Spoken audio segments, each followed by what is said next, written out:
MLIC విద్యార్థుల కోసం issues in library and information science education in India అనే పాఠం ప్రసారం అవుతుంది.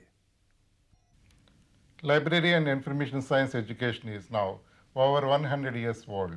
Starting with an apprenticeship, it developed through different stages like certificate, diploma, bachelor's degree, master's degree, doctorate, and postdoctoral degrees.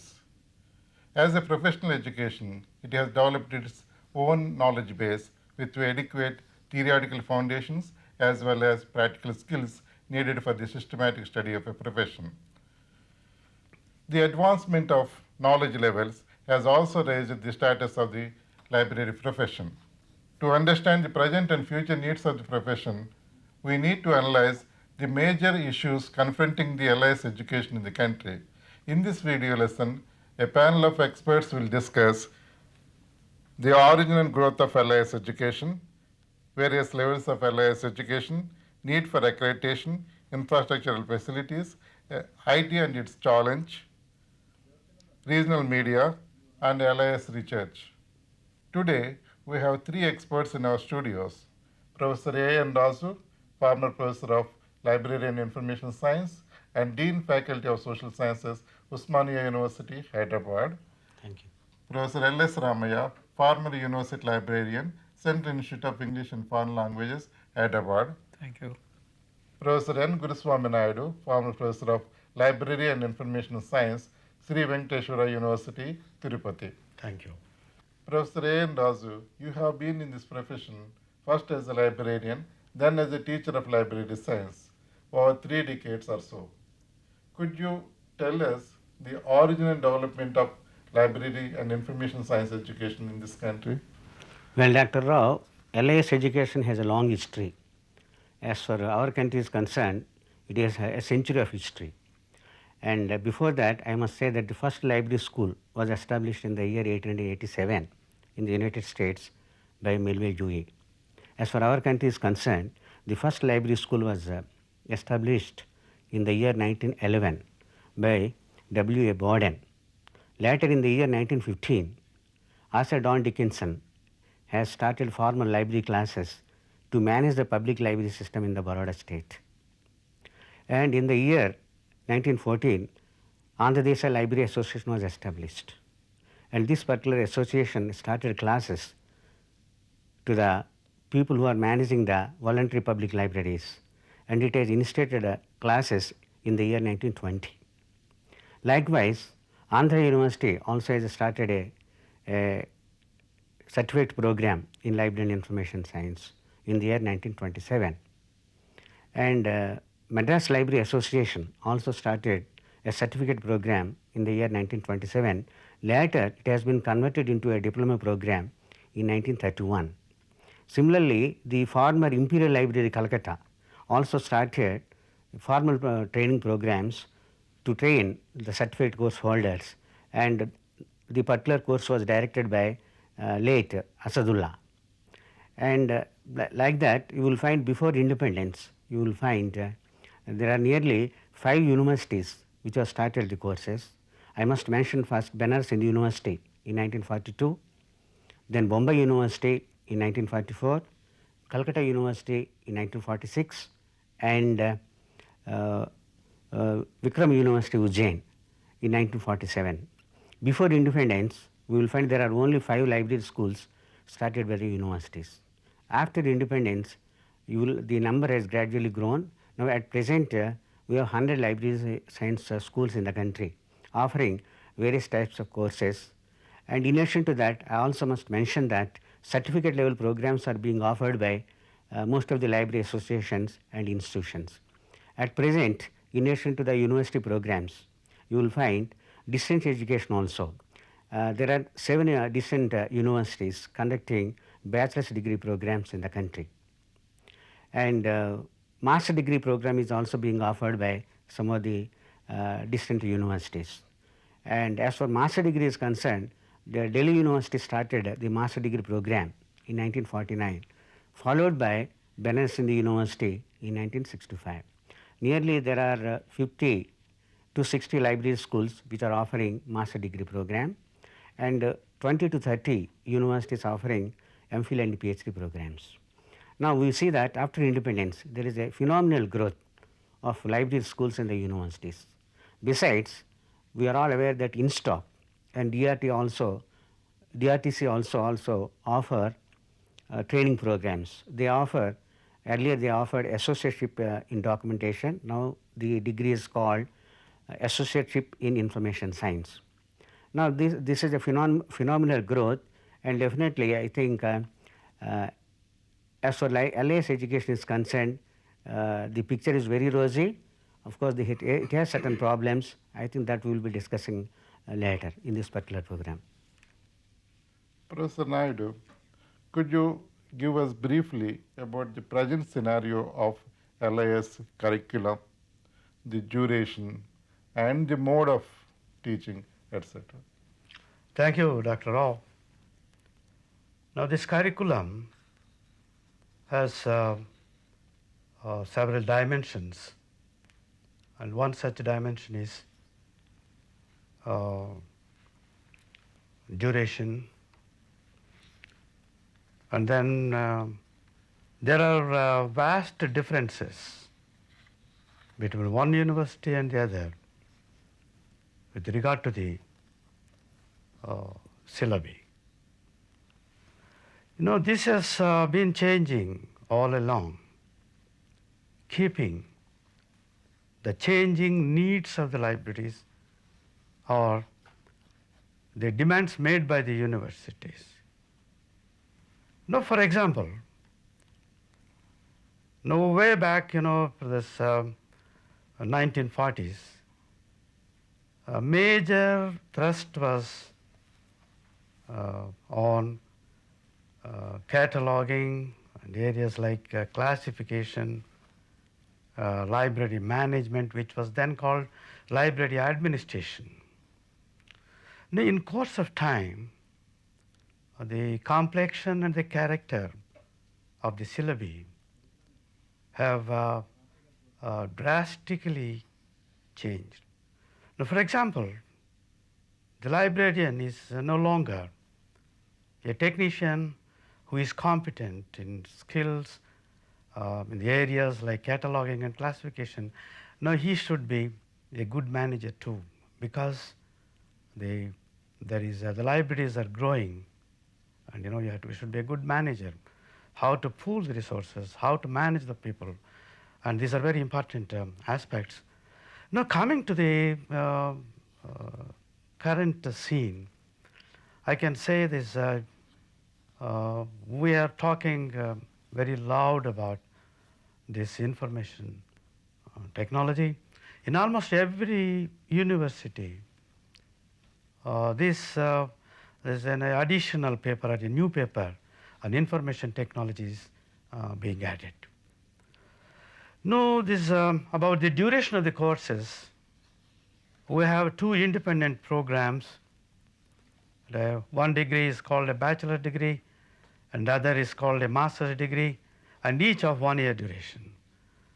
Now, this was re-examined, and a few universities have switched over to 2-year master program. Professor Ramaiah, you have served as a university librarian of a deemed university, and also you are also associated with the different universities as subject expert or guest lecturer, or you are also an academic counselor for the Open University Library Science programs. Do you think these products could be able to meet the requirements of the various libraries in the country? Dr. Rao, it is an appropriate question. See, library profession has undergone a lot of change during the last 80 or 90 years. For example, from 1924 to 1972, Dr. Ranganathan played an important role. He left an imprint on the profession as well as on professionals. He was a teacher, he was a writer, he was a classificationist, he was a librarian, and he played an excellent role. The professionals which are produced depend upon the education they receive. If good education is given, good professionals will come. The library syllabi, which was prepared by Ranganathan under the direction of the UGC. It was prepared in 1960s. Still, it is followed in most of the library schools. It is in some parts of the syllabi has become obsolete. Even though there are changes in various other parts of the world, the changes are not incorporated into our syllabus. Therefore, if you want to have good library professionals, the syllabi should be changed first. Then, at present you find IT, information technology, pervading in all sections of life. IT is not an important component in library education. This is to be introduced. Otherwise, the students or professionals produced by the library schools, they will be out of tune in their work spots. Okay, Professor Ramaiah, we'll come to this point later. Professor Raju, many feel that increase in the number of schools, increase in the number of products over the years have also resulted in the erosion of standards in the professional education. Do you agree with me? Yes, it is possible. That's there. Then what could we do to protect the standards of the profession? Can we think of measures like accreditation as done in the case of law, medicine, and technical education? Well, mushroom growth of library schools is a fact, and you will find in other areas also, you will find number of colleges are being established, even in medicine, engineering, technology, etc. Library schools are no exception to this. But already there are certain checks and balances to maintain the standards, not only in LS education, other fields of education also. For example, you know that when the course is being started, the university sends a visiting committee, and the committee visits the particular college or an institution and verifies the facilities available there, the staff and other infrastructure facilities. That way, the visiting committee for affiliation takes care of for maintaining certain levels of standards, not only in library science and but other courses also which are offered by the university. This is one. The second is that our board of studies, every department, every subject has a board of studies. They also take care to frame the syllabus which meets the requirements of the community and the employers, and also they frame the syllabus in such a way that it will incorporate the latest developments in the field. And the way of conducting exams, so the imparting of LS education in the classrooms, the facilities that are offered also are linked in the maintaining of standards. And we are all aware that UGC is an apex body as far as our country is concerned to maintain standards in education. UGC has brought out a number of guidelines for maintaining of standards in field of library education also. And the Ranganathan's report on library science education in the country has provided the prerequisites for starting a library science school in any particular university. It has specified the qualifications of the teachers, the numbers for students to be taken, the student and teacher ratio, the infrastructure facilities, and all the things are already there. Only thing is that there are certain schools who are not able to fulfill those norms prescribed by the UGC. And we are also aware that Association of Indian Universities has also brought out number of guidelines to maintain standards in the universities. Besides this, our professional associations like ILA has initiated action, and it has circulated a model for the maintenance of standards in library schools, but unfortunately nobody was able to accept it and implement it. As you said that already in the professions of law, medicine and technology engineering, there are national bodies are there, like All India Council for Technical Education, Bar Council of India and Indian Medical Council. They are taking seriously about maintaining of standards, and they are issuing norms and guidelines. They are inspecting the erring schools and colleges. To a certain extent, they are able to maintain the standards. Similarly also, Ministry of Human Resource Development has established an apex body as far as university courses are concerned. That is known as National Assessment and Accreditation Committee. This was established in the year 1994, and now it is functioning from Bangalore. Now, it is the duty of the individual universities to apply for accreditation. NAC on its own won't ask the universities to apply for accreditation. If really our library schools or library science departments or other departments of the university really they wanted to have accreditation, they have to apply for that particular body, and that body sends a committee. The committee visits the particular department or the school, and they find out the staff availability, the infrastructure, and student teacher ratio, the lab facilities. They have their own norms. Finally, after visiting twice or thrice, they submit the report. Now it is left to the individual universities. Like that, there are already certain agencies and certain methodologies are already there. And in addition to that, really, if we want, definitely it is a necessary so that we also can maintain certain standards so that our products which are turning out of the universities have a better prospect of job opportunities in the market. Professor Raju, IT is pervading all sections of the society, even the education, libraries. We often hear IT-based information services, library automation, all these things are nowadays. So, are we really ready with the IT component in our curriculum? Well, Dr. Rao, as you said, the IT is all pervading. It is influencing our day-to-day life. As far as advanced countries are concerned, the library schools have already introduced IT, and they are providing effective services to the library community also. They are turning out the products which are easily absorbed in the employment market. As for developing countries like India is concerned, we have just started of introducing IT in the curriculum. We are aware that still our LS curriculum is influenced by Ranganathan's committee's report, CDC report, and other reports.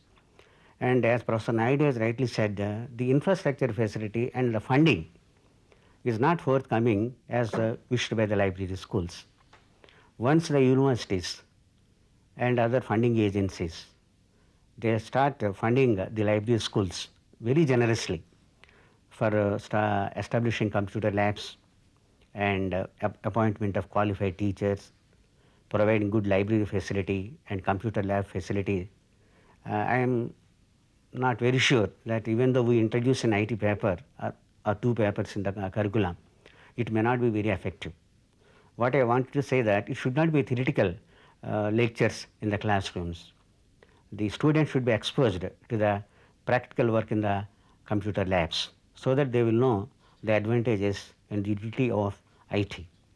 Not only that, the teachers also should be qualified. And as for the present generation of teachers are concerned, with exception to few youngsters, most of them are trained in traditional fields of librarianship. Either these teachers should be retrained in the field of IT and communication technologies, or there should be a provision to appoint specialists in this particular field with a library science background so that they can teach the various aspects of IT in the library schools. And another important thing is that we need not only the lab facilities that are available in the departments, but also when they go out for practical work in the libraries also should be using IT and other fields of computerization. Most of our libraries are still there traditionally managed, and the services are also based on traditional techniques of librarianship. And therefore, the library of the universities and colleges, and of course with exception to special libraries, they also should introduce IT and computerization so that the students can go there and have more practical experience. They are working in the libraries. That will have a better exposure for them than rather what they spend a little time in the departmental labs. Therefore, IT is an important thing, and no library school can forget about this newly emerging technology, and naturally they have to introduce one or two papers. And what I wanted to emphasize is that it should be more practically oriented than theoretically lecturing in the classrooms. And definitely the agencies also definitely they want the students which have IT background. In order to keep that in our mind, definitely the schools have to change their perspective of library and information science and they tread a new path by introducing IT courses. And they must do justice to the courses by emphasizing practicality rather than theoretical aspects. Thank you, Professor Raju. Professor Ramaiah, do you think that the regional medium will help to improve the professional education? Dr. Chandrasekhar Rao, the medium of instruction was very important question that was developing our politicians from the days of independence. In the beginning of independence, we wanted to replace English with the regional languages and national languages. This question received a lot of attention, but because of the pluralistic state of our country, people continued English as well as regional languages and national languages. The important point here is that LIS education is a technical education, and like medical education, engineering education, which are still being continued in English, and they are not taught in regional languages. But LIS education is not that important as medical or engineering education. Still, it can be taught in the regional languages, and efforts are being done to teach it at certificate level, at diploma level, at even BLSC level. But before we start this, we have to see a lot of literature, technical literature is to be brought out. Technical literature means textbooks, schedules, library headings, and even the course materials, they have to be brought in the regional languages. Some effort was made by our Telugu Academy and other such bodies in other states. They have done some effort, but a lot to be done, still a lot to be done. This is a very important thing. Otherwise, most of the students will not find the material to read in their own mother tongue, and they will find problems. They have to read in English and write in Telugu. They find it difficult because neither they write in good English nor in good Telugu. This is a problem. Another thing is, our teachers are to be trained to teach in Telugu, in the regional languages, because our teachers have studied their subject in English and they find it very difficult to teach in their own mother tongue. That's why teachers are to be given orientation at BLSC level.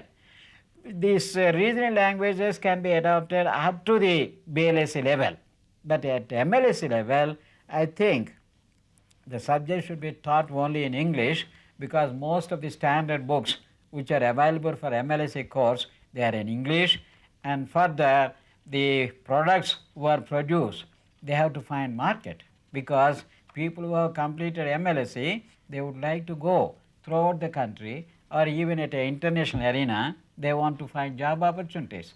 That's why we have to combine a mixture of both regional language and international language for this purpose. So in my opinion, up to BLSC level, a regional language can be adopted for teaching the library and information science education, but at higher levels for MLSC and for PhD and other purposes, you have to teach in an international language, because books on the subjects like computer applications, resource sharing, networking, internet, they are not available in the regional languages. Thank you, Professor Ramaiah. Professor Raju, do you agree with Professor Ramaiah's views? Well, partially I agree, but entirely I may not agree with him. As for bachelor's degree is concerned, I entirely agree that there is a material definitely brought out by Telugu Academy, and that is meeting the requirements of our students of bachelor's degree program. And in addition to that, there are other people also who have brought out these books on various facets of bachelor's degree program.